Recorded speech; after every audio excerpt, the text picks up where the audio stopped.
Welcome, Welcome. Housewives of True Crime, Monday edition. Hi, everyone. Hello, hello. Okay, so guess who I have here? I have Margot. Hi, friends. How's everyone doing? Oh, you're fabulous. It's been listen, Memorial Weekend. We're dropping Yes. this on Tuesday because Monday everybody's off. So this is a special Tuesday morning drop for everyone. So happy Tuesday. Happy Tuesday. And probably everyone's kids are finishing up school. I know my kids are they're actually coming back to school the week after Memorial Day, which I think is crazy, but whatever. Is that your last week? Last week. Yep. Okay, so we are done, and I am the worst camp prepper. I can imagine you have your kids already signed up for all the camps and you're fully ready. Yes, at 100%. Now, I do have to say that it's a little bit different because I have to not only take care of my camp here where I live, but they go to their dad's house for 5 weeks. So I'm constantly hounding him like, do you have camp set up? Do you have camp set up? I mean, this is like a February conversation, not a May conversation. Yes.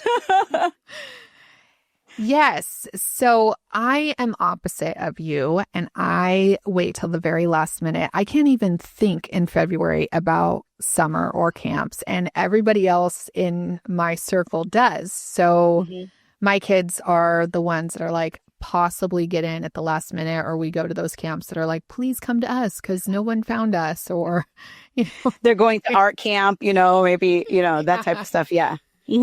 Yeah, so we're signed up for chess camp the first week. I did manage to do that, and that's about it. Well, that's actually really exciting. And that is for your youngest? For the two boys, and Okay. Kyla, she's a teenager, so God knows what she's not going to camp anymore. She's She's going to be on Instagram Academy.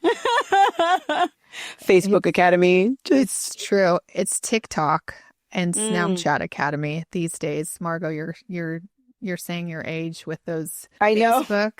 Facebook Academy. Can you imagine? Oh my gosh. But really, Facebook is Facebook dying? I don't know, because I always think it is. And people are always like, oh no, people do everything on Facebook. And I'm like, oh, okay. No, if they do. I don't know. I love the Facebook groups. I'm in my city group, and I do actually use Facebook a lot, but I don't think the kids use it at all. I think they think that's like grandma. Yeah, that's true. And you know what? I really log on to Facebook for Marketplace. And that was because Craigslist, what happened to Craigslist? Yes, I think Marketplace took over, and I sell stuff all the time on Marketplace. I sold 3 things this last week on Marketplace, so... Oh, that's awesome. I have a few things. I have to clean out my garage. You know how it is. You have to clean out your garage because my baby is no longer a baby. She's about to be 4. And so I have to get rid of all the baby stuff. I know. And your last one. So that's sad. Girl, don't even get me started. I mean, you got to meet all my kids. And the baby really does act like a baby. She's kind of grown up because she has her 2 older sisters, but she acts like a baby in that she just wants to be around me all the time. When I'm cooking in the kitchen, she is, no kidding, laying right behind me to the point where I have to watch my step, or else I'm either going to break a hip, and now I'm really saying my age, or I'm going to step on her and hurt her. I know. I saw it firsthand, and we recorded, Margot and I recorded Patreon over the weekend for the alternate, and both of our youngest actually were both coming in, and my youngest is 11, so he's not that young, but I think it never ends with the babies, that they were both of them are coming into our recording and asking just whatever they need. And we have lights and cameras on, and they could see, but they don't care.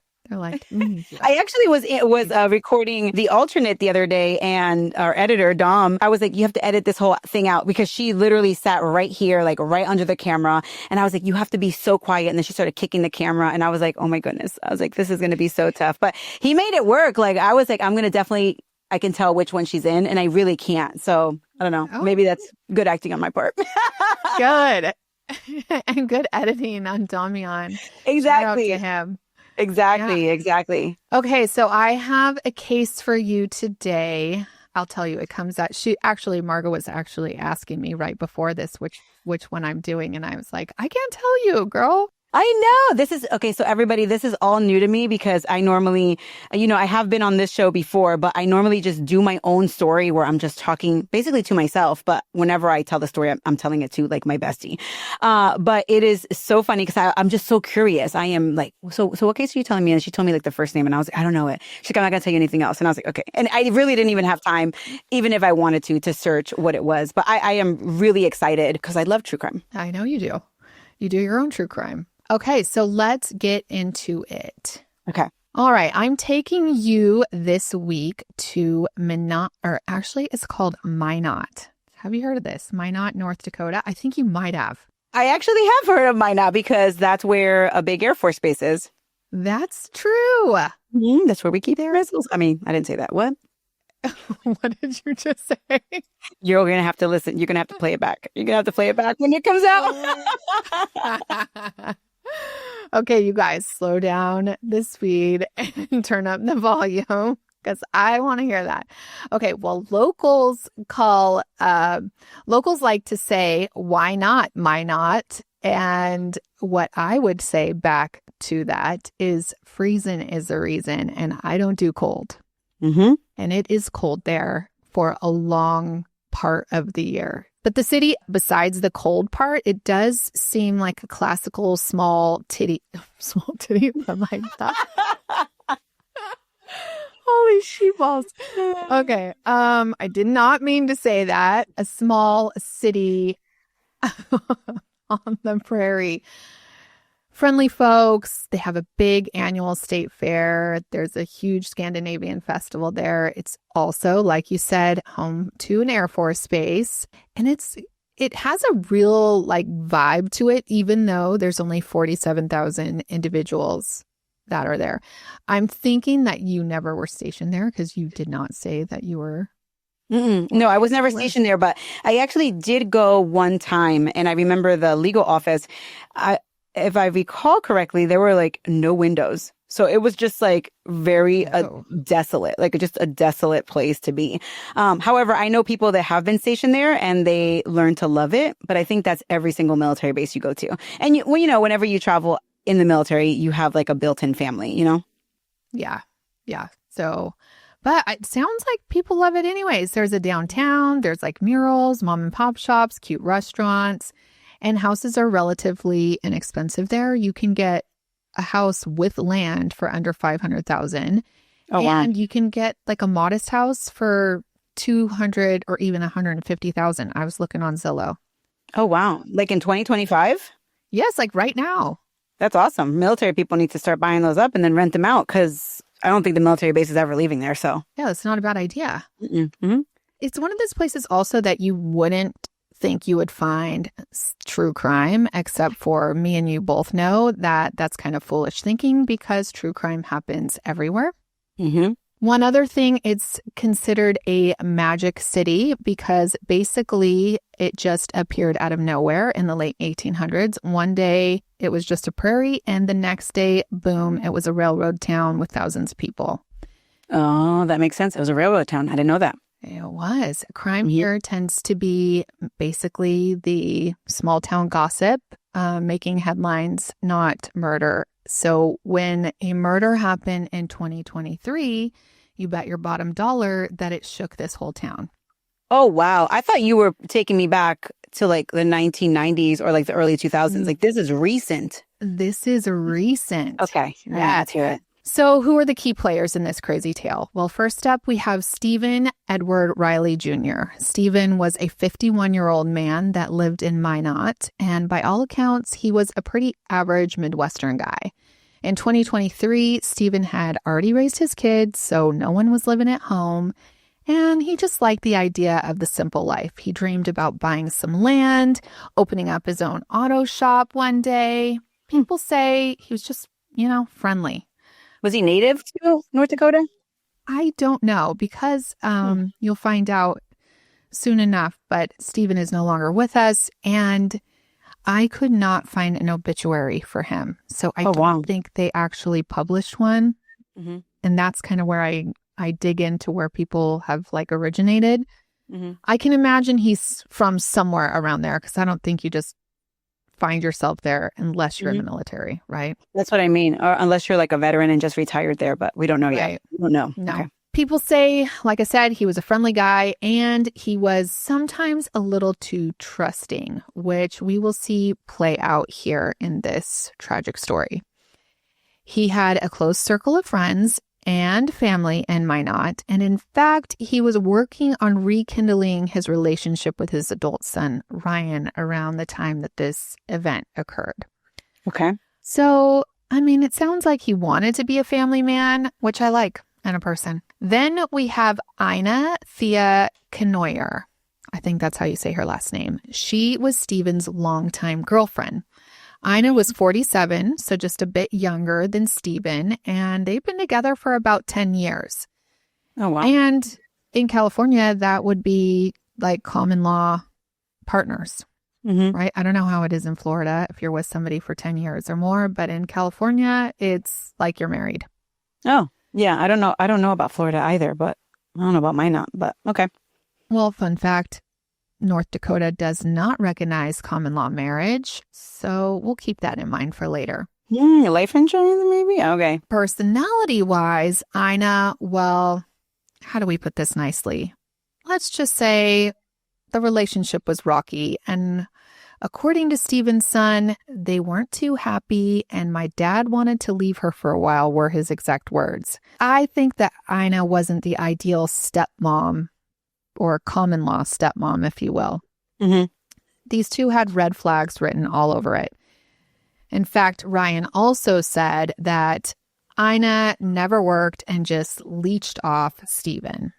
Oh, okay. Okay. So that explains probably why his adult son was like, Checked out of he was like, what's going on? Yeah. Well, and she was, 37 when she got into the relationship, right? So she was still employable, I guess.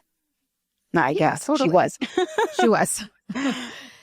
Now, Ina's own social media page painted her Facebook page. Speaking of Facebook, like we were just talking, it painted a picture of some serious drama. At one point, she literally posted a picture of Stephen with a caption, "I hope you get what you deserve, you fuck."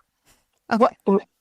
Okay, I was not expecting that. Were they broken up? What the heck? No. And then she posted... They were broken up? Wait, that does not make any sense. Okay, go ahead. No, girlfriend lives with him. Yeah. Okay. Then she posts a picture of him another time and says, "Watch out for this man. He'll bleed you out. He'll bleed you dry and spit you out." I mean, these are Ina's exact words on her Facebook page. So, oh my gosh. Now I would like to tell you, yeah, she's drama Rama. And I would like to tell you that I do not have any friends that do that stuff on Facebook, but I do. Like, I actually have a few people that do crazy stuff like that. That is insane. I must not have enough friends because I don't. I guess I don't really go on Facebook to see, but that does seem really like over the top and very immature, if I might add. Yeah, that's actually what I had in here too, is it's very immature for a 47-year-old woman to be doing something like that. I can imagine she also has her relationship status. You know how you have that on Facebook as it's complicated. I bet you she did. I wonder, now you're saying all these things. I don't know what the relationship is going to be like, but I wonder she's been with him for 10 years. She doesn't work. She's probably waiting for him to pop the question, I guess. I don't know. I mean, I don't know. I mean, at that point, yeah, I don't know. You're in your late 40s. I mean, maybe you're still waiting for a marriage. I don't know. So it's not actually also clear how Stephen and Ina met. I'm assuming small town, likely through friends or local hangouts. But by 2023, they owned a house together. And if you weren't Facebook friends with Ina, you probably would have thought they were just a regular middle-aged couple. But behind closed doors, or if you were Facebook friends, you have some bitterness, financial dependency, and apparently plans by Stephen to leave Ina as soon as something big happened. And that big thing that was to happen was Stephen was going to inherit $30 million. Oh my gosh. Like, I'm literally sitting here and you started with the 30. I was like, oh, $30,000. What is he going to do with that? I mean, not that $30,000 isn't a lot of money, but 30 million? $30 million. So From whom? his uncle. So Stephen was real excited. Wow. Like, okay. Like, did his uncle pass already? Or was he just like 95 years old and like on his deathbed? no, he had passed. Okay. So Stephen had big plans with this money. He told a few friends also that he was about ready to kick Ina to the curb once this dough came in. And you know what happens when you start talking? Well, your friends start talking, and Ina caught wind of this breakup. Now we have a resentful girlfriend who's afraid of being dumped and cut out of this massive fortune. So you can see where some storm brewing starts here. Ina starts thinking of Stephen as her ticket to, a life-changing payday if she keeps him, or if perhaps he's gone. Okay. I'm sorry. I just can't contain myself because they're not married.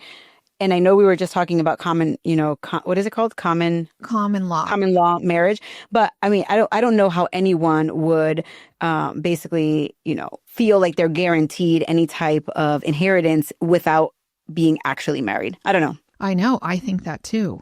And I might have checked that law before I thought, because I was with somebody for 10 years, that I was going to make any money if I off them.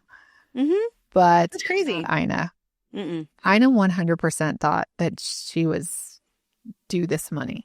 She's not really that smart, in my personal opinion. But no, I don't think so. Okay. Stephen had been in contact with a lawyer who had contacted him about, his relative giving him this $30 million. So they arranged to meet up at the Minot International Airport on September 3rd, 2023 to sort out some paperwork and whatnot. So Stephen was already cashing in his head, right? He is in his mind. He's buying acres of land, giving his son some money, opening that dream auto shop that he had. I mean, he was really on cloud nine before this September 3rd meeting date. And meanwhile, while Stephen's living in his dreams, Ina was also living in her own dreams about this money. I mean, they both believed that the $30 million was coming. So on September 3rd, 2023, Inheritance Day arrives and Stephen's real excited. He had a few of his buddies with him to go to the airport to talk to this lawyer.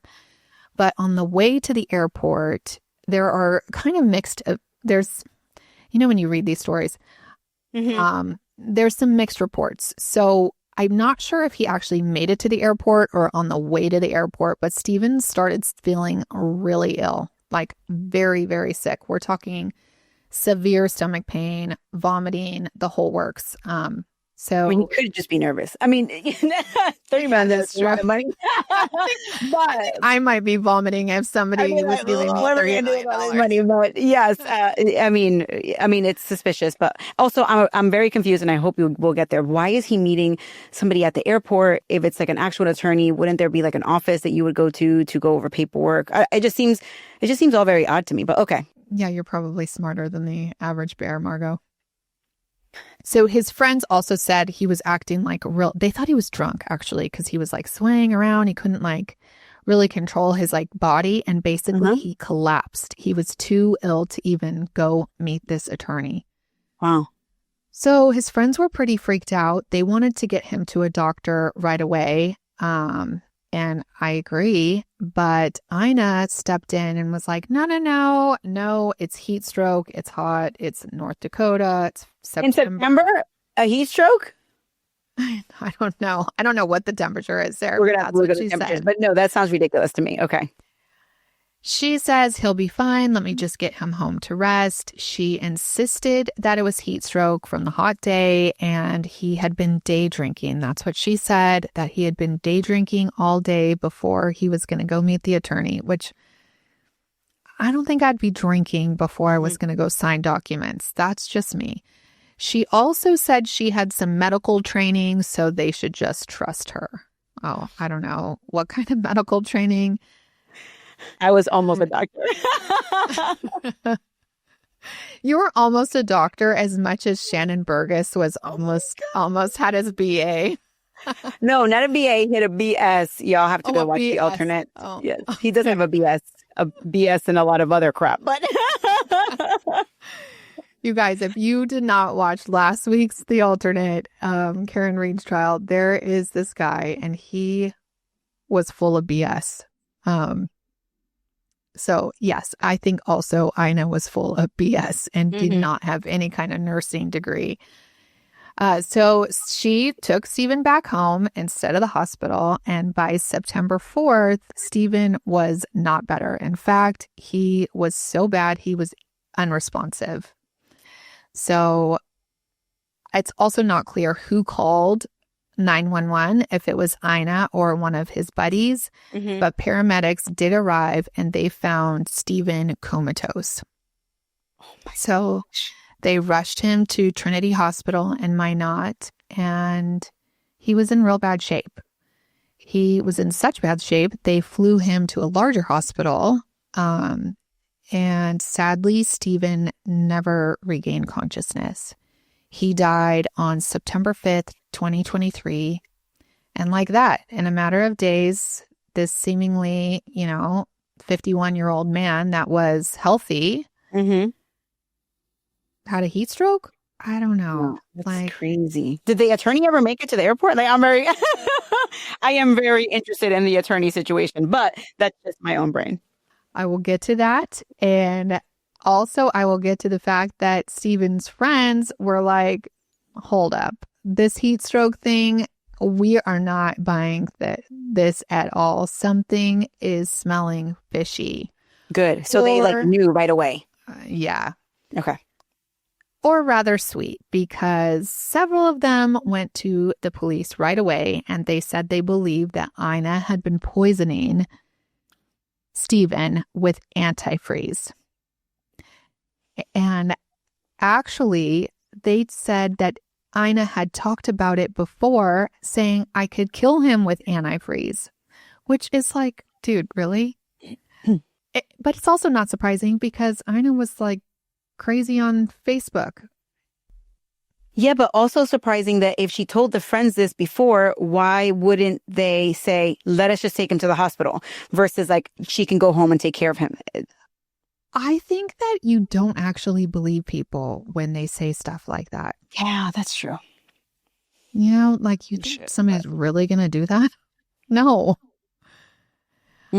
So an autopsy was performed on Stephen, and sure enough, it had toxic levels of ethylene glycol in his system, or he had toxic levels of ethylene glycol in his system.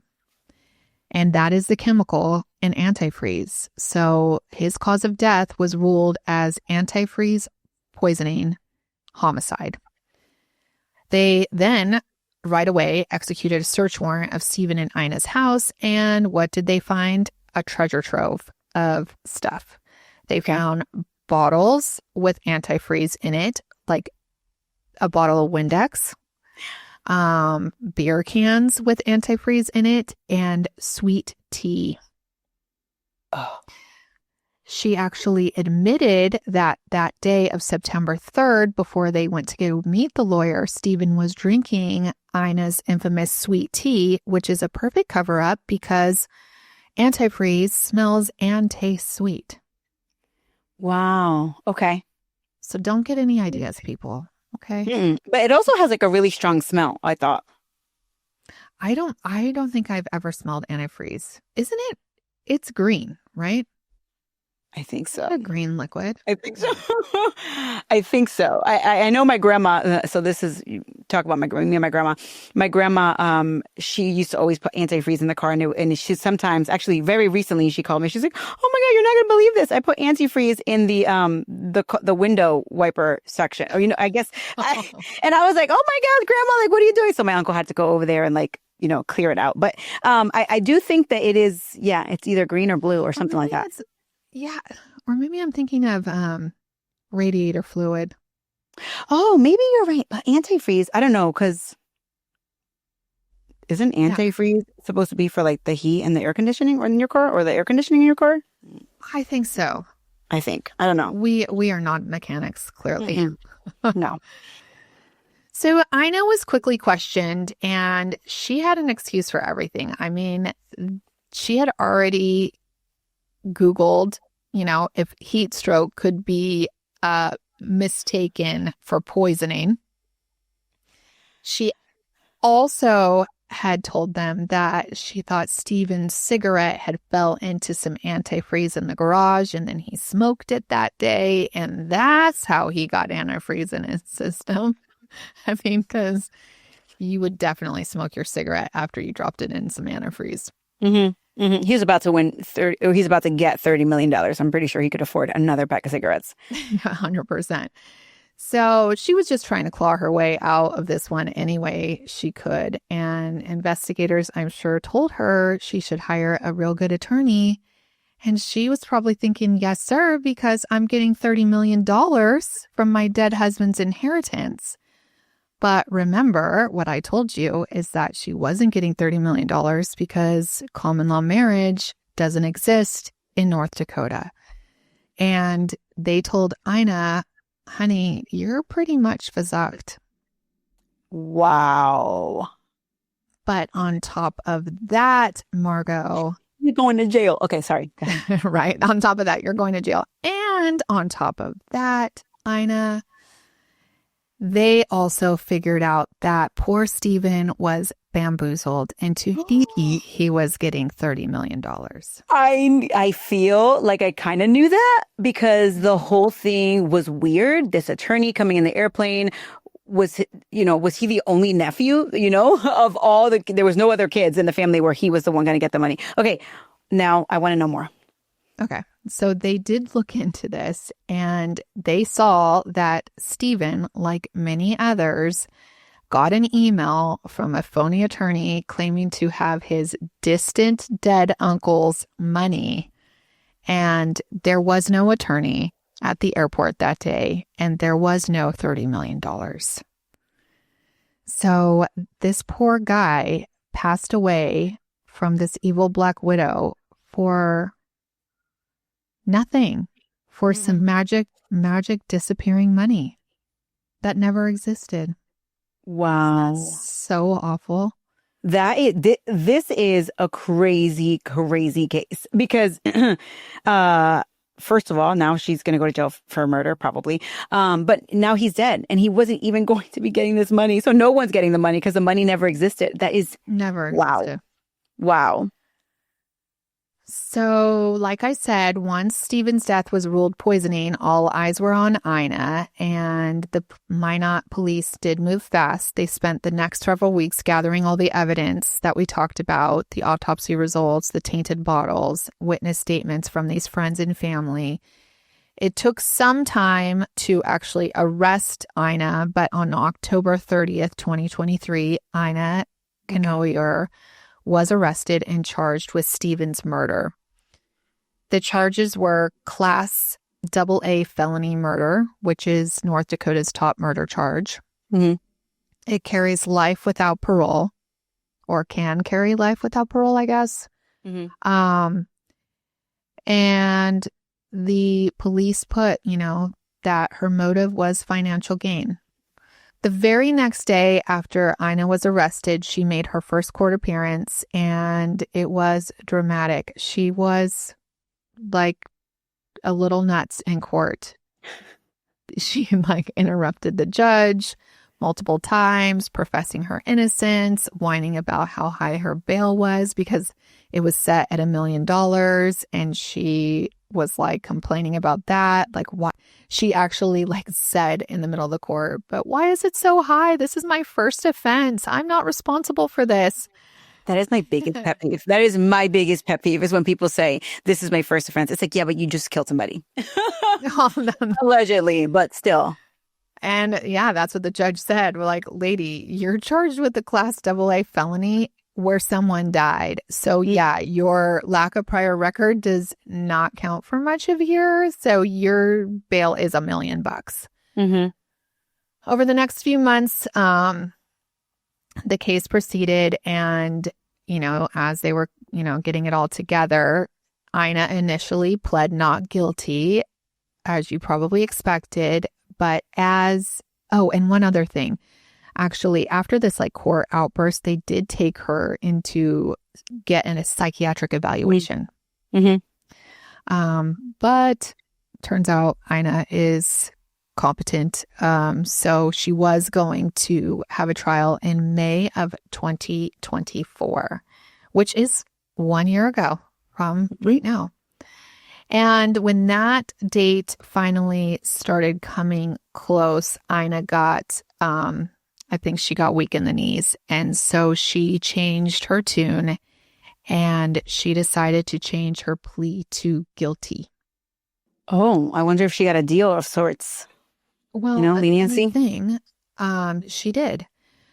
So at a pretrial hearing on May 29th, 2024, which is exactly 1 year ago by one day, she was asked what she pled, and she paused for a long moment, and then she leaned into the mic and said, guilty. And so she admitted to murdering Stephen, and part of that plea agreement with the prosecutors to avoid this trial and life sentence, they sentenced her to 50 years in prison with 25 years to serve and the other 25 years suspended. Okay. So 25 years, basically. So long as she behaves. Right. As long as she behaves. Plus 10 years of supervised probation. She also was to pay restitution to Stephen's family of $3,455. Seems like a weird amount. Yeah, that is weird. And I always wonder, how do these people who don't have money in prison pay that? Do they? They don't. I don't think they do. Yeah. So yeah, you're right. So she'll be in jail for 25 years straight if she behaves. And then the remaining time will be waived, but on strict probation for a decade after that. So, I mean, she could be out. I mean, she will be out of bars by her mid-70s at least. Mm-hmm. So did she have a kid? She got a pretty good deal. She did. No. Oh, a kid. Did she have a kid? Did she have any kids, or was she ever married? I don't know any of her information. There's nothing online about her. I don't know. Yeah, that's just crazy. These two people, there's such little information. And also, you mentioned earlier that Steve, his family lived locally. So it's kind of weird that no one was like, hey, you don't have a distant cousin or a distant uncle. I'm just so baffled by all of this. I know, but I think this stuff happens all the time. It does. And it's so, I tell my grandma all the time, don't answer your phone. No, you do not have what are those? They're doing those tricks now where they're like, hey, you have to pay this debt for the toll debt. Oh my gosh. I know I keep getting those, and I almost fell for it because, in Florida, I took one of those toll bridges when I was there. And then I got one of those messages shortly after, and I was like, oh my gosh, they must know because we rented this car, da da da. Mm-hmm. Then I thought to I hear my husband's voice in my head because I've done really stupid stuff like this before. And he's like, stop clicking on shit that you get. Yeah, do not do that. I always click on my phone because I'm like, well, I don't think that my phone can get a virus. I have no idea. This might be the most ignorant thing I have ever said. But, sometimes if it's on my phone, I'm like, if it looks real suspicious, I won't. But sometimes I'll just click it on my phone to see what happens. No, don't do that. Then they're downloading all your info on your phone. Oh my FBI friend told me this, do not click anything on your phone. Oh, I didn't even think about that. All my credit cards information, on Apple Pay.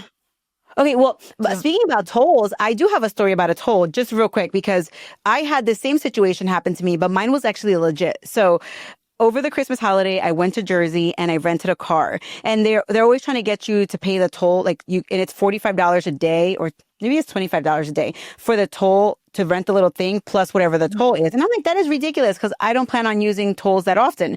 And I didn't pay for it. And every single time I went through a toll, I paid with cash. However, in Jersey, sometimes you have to do the coins. Like they only have like the coins one. So I threw the coins in and it didn't turn whatever, green. So I like beat my horn and they told me to just keep going. So I went. So it was like a 35-cent, whatever it was. And I got a toll thing that was $20 per day, however long I was there, plus the 35 cents that I owed. And I was like, I am not paying this. This is ridiculous. And at first I thought it was a scam because it came from a different company. And it was like, hey, we're going to send this to collections. I actually called the number. I actually Googled it. And sure enough, it was the Hertz company or whatever. I ended up calling them and I basically fought it. I was like, I'm not paying this. Like, this is ridiculous. They were like, do you have like a receipt that shows that you were like somewhere else in the country at the time? And I was like, no, because I was there. I was there. Long story short, they ended up clearing the debt and I didn't end up having to pay for it. But by the way, that would have went to collections. I would have been so upset. For 35 cents. You're like, I'll pay you the 35 cents, but I'm not paying you the $20. $20 a day. I remember, I know the bill ended up being like $140 or something like that with 35 cents, right? It was like the change. But anyway, I guess note to self, if you have traveled, and you have a rental car, maybe reach out to the rental company to see if it's accurate. Other than that, do not fall for it and don't click anything apparently. Do not click anything. I was so dumb one time. I got one of those messages on Facebook that's like, your account's going to be closed because we don't know if you're over 21 or some stupid thing. Okay. I uploaded my identification to them. But the thing is that Facebook does that though. They actually do have you verified, but I don't know that they do it like that. They like don't do it like that because I looked after because I was like uploading it and it looks like Facebook. It looks like all legit when you're doing it. And then it doesn't do anything. It just like uploads your thing and then it doesn't. It has like, it's just like, oh, Pam, we got you. Like, F you, go away now. And my heart sank. And my husband was like, I have told you how many times to not click on these links. I'm like, I know, but it said it was going to delete my entire Housewives Facebook page in like 24 hours. Yeah. I got my Mama Margot account got hacked and I have never been able to get back in. Yeah. So it's weird. It's like, so people actually, I had someone a couple months ago email me or text me like, oh my gosh, happy birthday. And I was like, it's not my birthday. They're like, oh, that's what it says on Facebook. And I was like, oh, that account got hacked. So if you're still on it, I have no. And so I was like, take a screenshot and show me what it says. And sure enough, it's had my birthday and some random. So they changed my birthday. Like I have no idea what they even do with that account. Yeah, gosh, that is too scary. I don't know. They probably act like you. Oh, a bunch of listeners are getting random messages on my Facebook. Yeah, they are. They're probably asking for money for your birthday, and they're getting all of the birthday money on the fake birthday day. That is insane. I have no idea. But yeah, Facebook is insane. Okay. All right. So that's the case of Stephen Riley. Rest in peace, Stephen. And Ina, hopefully you are getting some help where help is needed because she is going to be back in society. I mean, if she doesn't die before she's in her mid-70s. Well. I wonder where she got that idea about the antifreeze. Like, I mean, and I guess that's kind of like a common thing if you like watch true crime, but it just seems out of all the things that she would have chosen that, you know? I guess she wanted it quickly, but also wouldn't you make sure that like, I mean, not that I would ever do this, but I would make sure that there was actually money to be had and that I had some signed documents that said I was going to get the money if my partner passed away. I mean, I would make sure that there was like some clear lines going to my bank account if I was going to take these measures, which I would never take measures like that. But I'm just saying if I was that messed up in my head. I feel bad for everybody in this story, not necessarily for her, but definitely for him.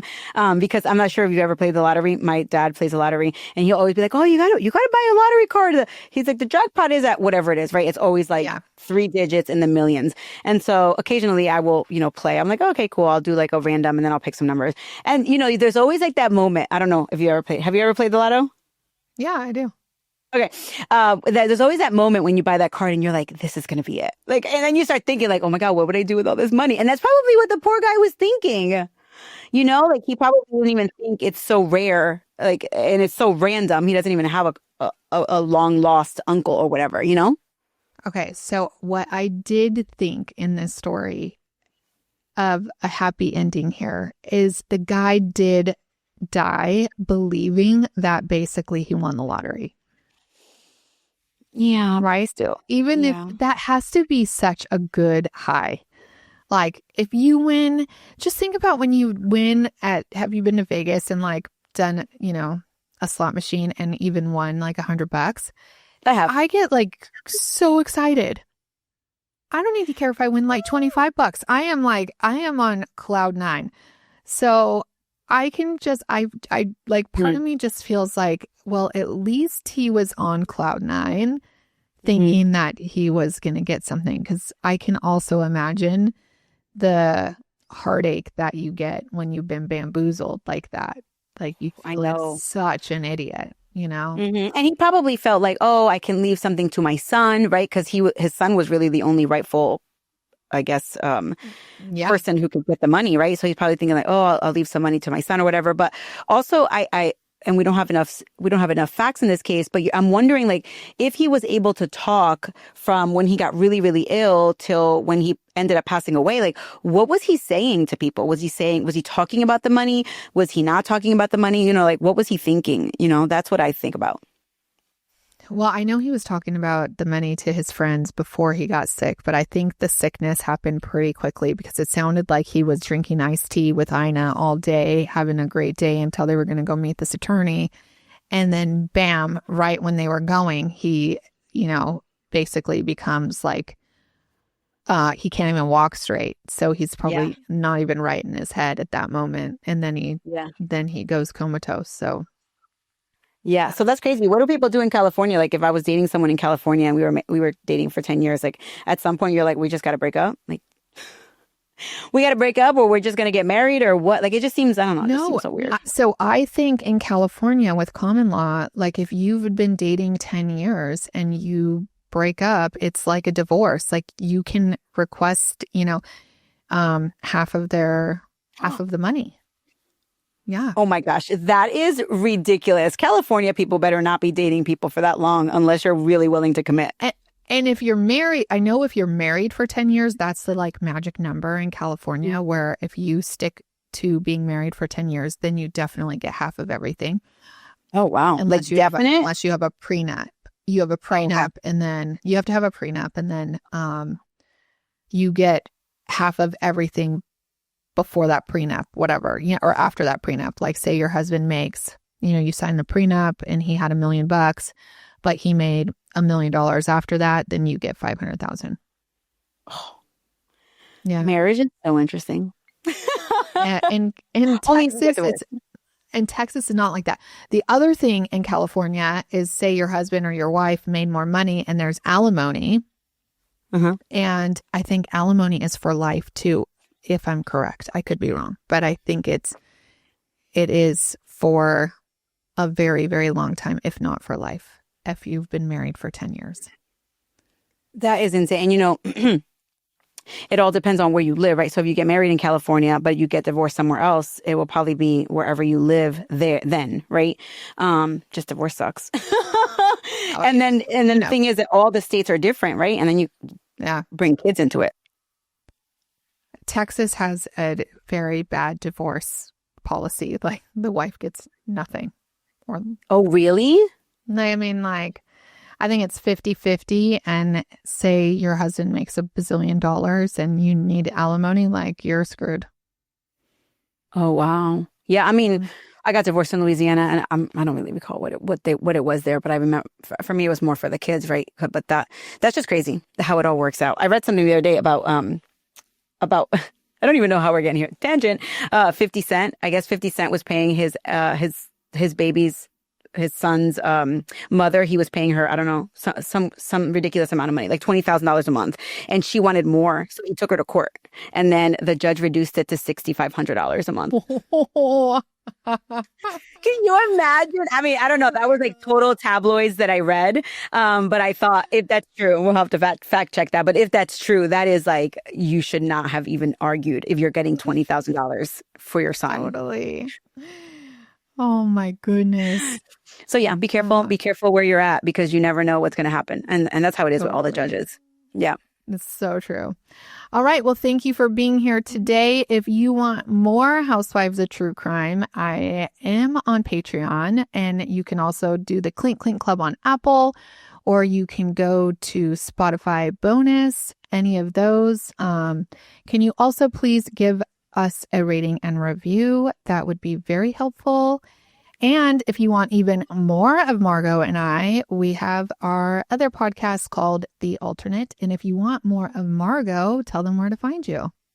Yeah. So I have a weekly podcast. It's called Military Murder. Go check it out. I have over 200 episodes there. And then on Instagram, you can find me at Military Murder Podcast. And on TikTok, you can find me at it's Military Margot. Okay. And you can find all of us on the Alternate podcast on all those things too. And thank you for listening. Clink, clink. Bye. Say clink, clink. Oh, clink, clink.